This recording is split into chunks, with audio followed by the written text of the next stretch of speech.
प्यारे बच्चों, आप सभी का हमारे चैनल पे बहुत बहुत स्वागत है। दोस्तों, इस वीडियो के माध्यम से मैं आप सभी को कक्षा 10 के बच्चों के लिए गृह विज्ञान के पूरे किताब के 20 महत्वपूर्ण बहुविकल्पी प्रश्न बताने वाला हूं, जो कि 5 मार्च के पेपर में सीधा सीधा छपने वाला है। इसलिए आप सभी संबल रिक्वेस्ट है, इस पूरे वीडियो को शुरू से लेकर के अंत तक जरूर देख लेना।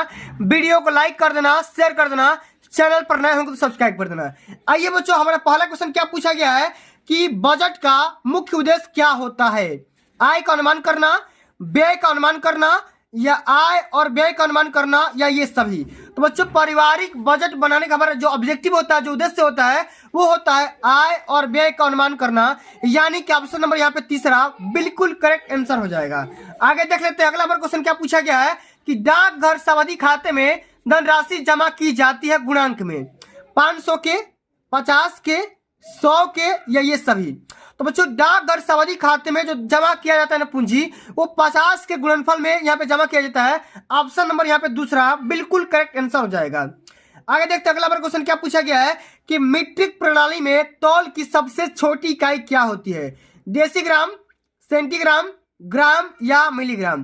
तो यहाँ पे हो जाएगा बच्चों, यहाँ पे मिलीग्राम बिल्कुल राइट आंसर हो जाएगा, क्योंकि तौलने की सबसे छोटी यूनिट मिलीग्राम को माना जाता है। आगे बढ़ जाते हैं, अगला हमारा क्वेश्चन क्या पूछा गया है कि शीशे की खिड़कियों को साफ करना चाहिए स्प्रिट से, राख से, सिरका से, या नमक से। तो बच्चों, शीशे की खिड़कियों को हम सिरका से साफ कर सकते हैं। यहाँ पे तीसरा ऑप्शन बिल्कुल करेक्ट आंसर होगा। फूलों की टहनी को हमेशा काटना चाहिए बराबर करके, तिरछा करके, नीचे से, या नहीं काटना चाहिए। तो बच्चों, फूलों की टहनियों को हमें बिल्कुल तिरछे करके काटना चाहिए। यहाँ पे सेकंड ऑप्शन सत्य हो जाएगा। अशुद्ध जल से होने वाला रोग का नाम बताइए। अशुद्ध जल से कौन सा रोग होता है?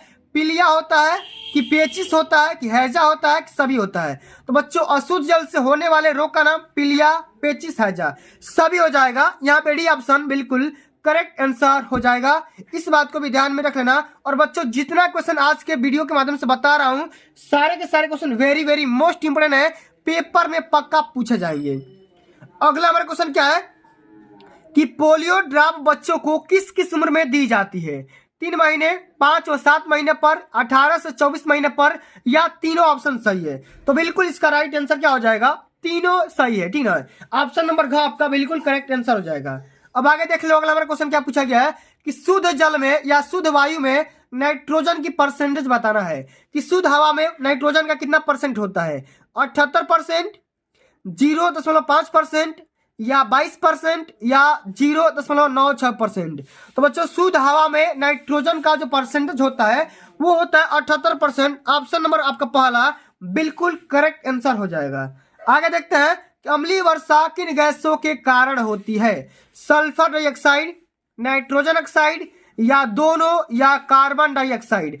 तो अम्लीय वर्षा इन दोनों गैसों के कारण होती है। एक तो होता है बच्चों SO2 होता है, और एक होता है N2 नाइट्रोजन ऑक्साइड। यानी कि ऑप्शन नंबर यहाँ पे सेकेंड, सॉरी यहाँ पे तीसरा बिल्कुल करेक्ट आंसर होगा। अगला क्वेश्चन क्या पूछा गया है कि वस्त्रों की फिटिंग आती है स्कंद विधि के द्वारा, चेस्ट विधि के द्वारा, या डायरेक्ट नाप के द्वारा, या तीनों सही है? तो बच्चों देखो, यहाँ पे वस्त्रों की फिटिंग यहाँ पे देखो किस माध्यम से होगा? स्कंद विधि के द्वारा भी होगा, और यहाँ पे देखो चेस्ट विधि के द्वारा। तो चेस्ट विधि से सबसे ज्यादा फिटिंग होता है। ठीक है, इस बात को ध्यान में रख लेना।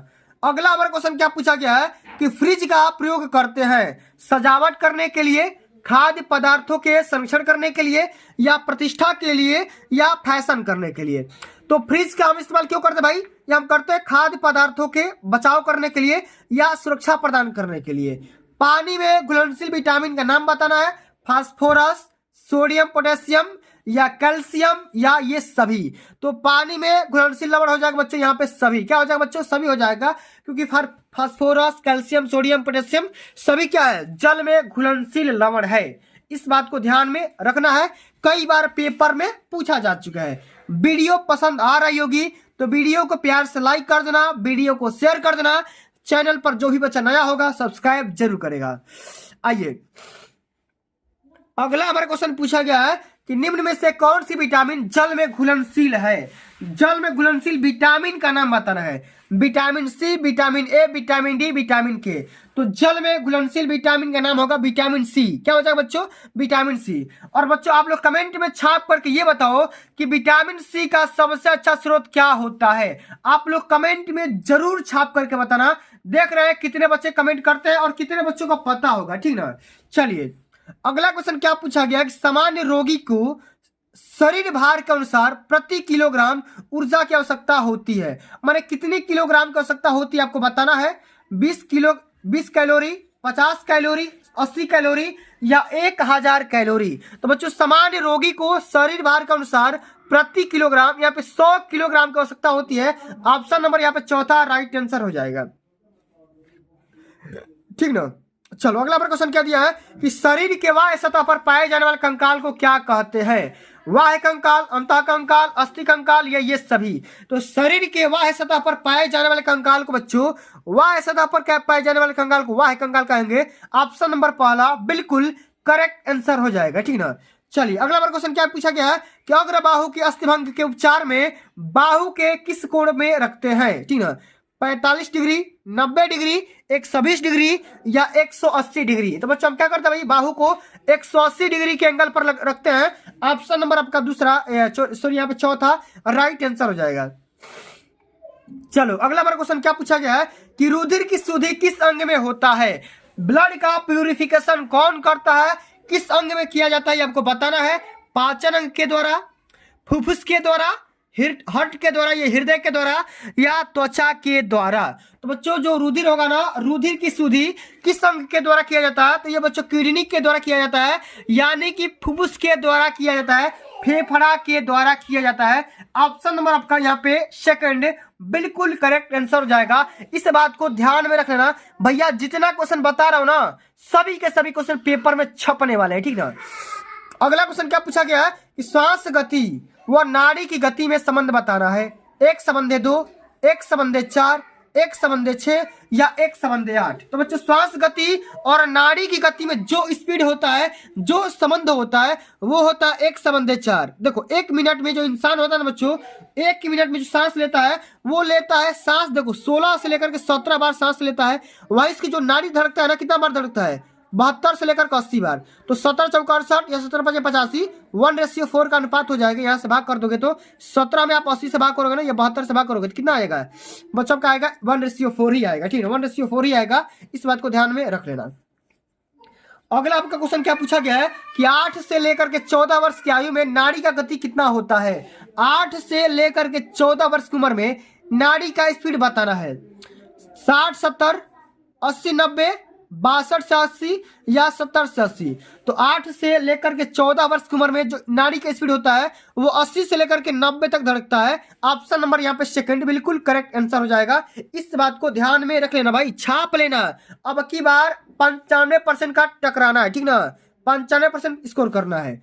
आगे हम देख लेते हैं, पारा पानी से कितना गुना भारी होता है। 5 गुना, 9.5 गुना, 101 गुना या 13.5 गुना। तो बच्चों बताओ पारा पानी से कितना गुना भारी होता है। ये होता है बच्चों 13.5 गुना, यानी कि 13 सही 1/2 गुना होता है। यानी कि ऑप्शन नंबर आपका चौथा बिल्कुल करेक्ट आंसर हो जाएगा। तो मेरे बच्चों आज के लिए बस इतना ही। अगर ये वीडियो आप सभी को अच्छी लगी होगी, हेल्पफुल लगी होगी, तो वीडियो को एक प्यारा सा लाइक कर देना, वीडियो को शेयर कर देना, और जो भी बच्चा हमारे चैनल पे नया होगा इसको भी सब्सक्राइब करना। जल्द ही मिलता है अगली वीडियो में, तब तक के लिए जय हिंद, जय भारत, वंदे मातरम।